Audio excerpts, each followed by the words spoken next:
Hi, welcome to Webcomic Story Builder, where I share storytelling tips and tricks catered towards webcomic creators.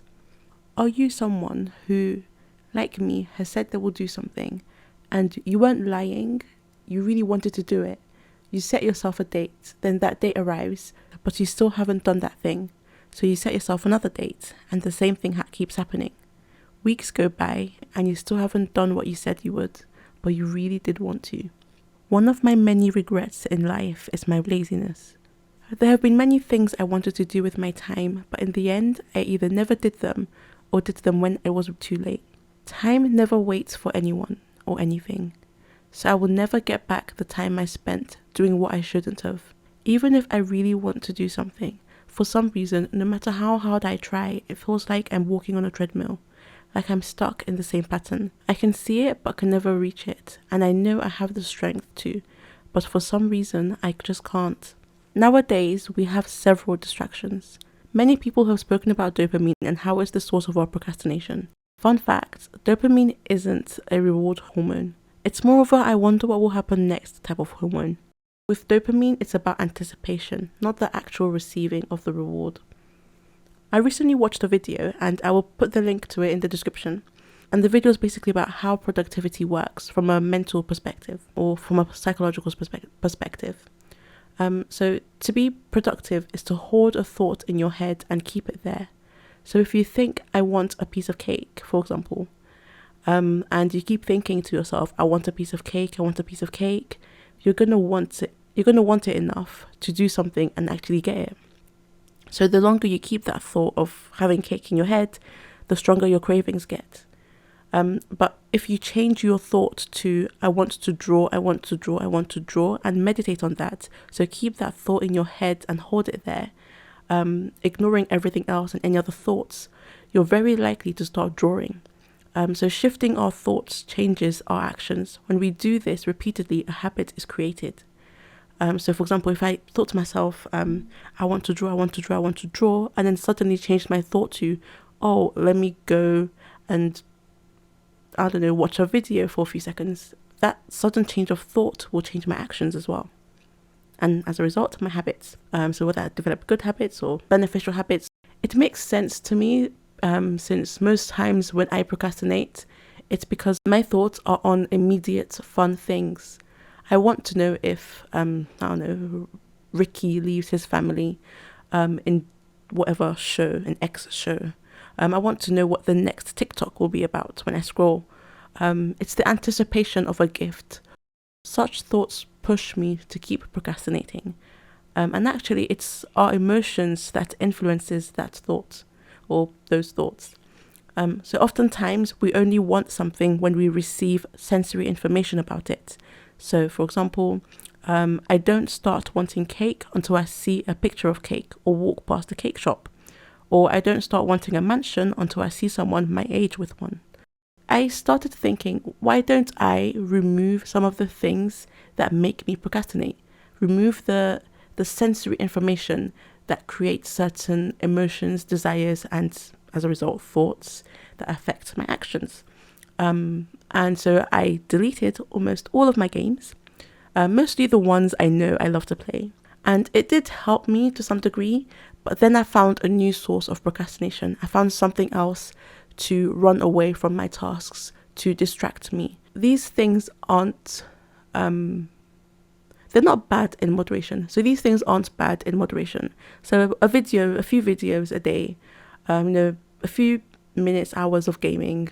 But it is bad when I know there's something else that I really, truly need to do and want to do. And I never do it, or I take too long to do it, as a result of the procrastinating. And we only have a small time in a day, week, year, and it's smaller than we realize. Like for me, it's like a week goes by and it's like, wow, that time's already gone. Or a month goes by and it's like, wow, what have I done?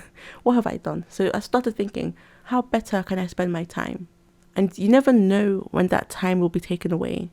I realized that one of the reasons I procrastinate is due to fear. Fear, I've noticed, really holds me back from being the person I want to be. And like I mentioned before, emotions influence the thoughts we focus on in our heads. That fear creates a thought that keeps me from taking action. that I truly desire. So, for example, I fear making a mistake. I fear people not liking what I love, or I fear embarrassment, or fearing being misunderstood.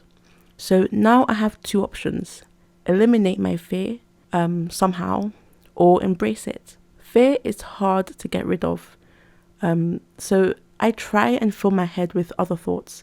For example, if this was my last week, what would I want to do? What mark do I want to leave? What change do I want to make? And what accomplishments do I want? That does sound a bit grim, a bit depressing, but it is real. Life is so fleeting and unpredictable. It scares me more than making a mistake. It scares me more than people not loving what I love. So it takes over my other fears. Other times I tell myself, this is not the only story you will tell, so don't spend so much time making it perfect, or you won't get to the other exciting stories.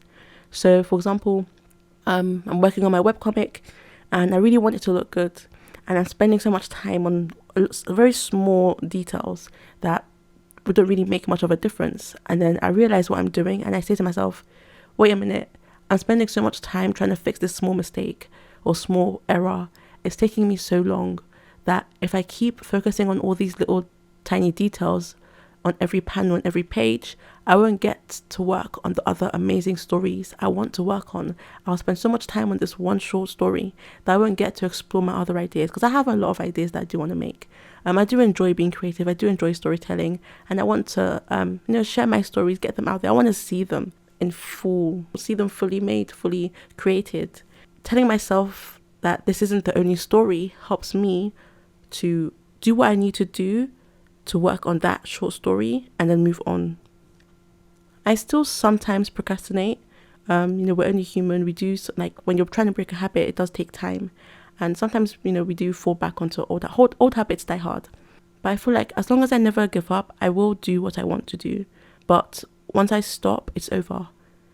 And the positive change is so small sometimes that I don't realize it.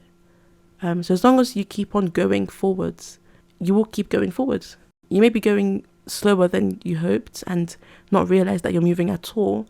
But as long as you do keep going, you will eventually reach where you want to go.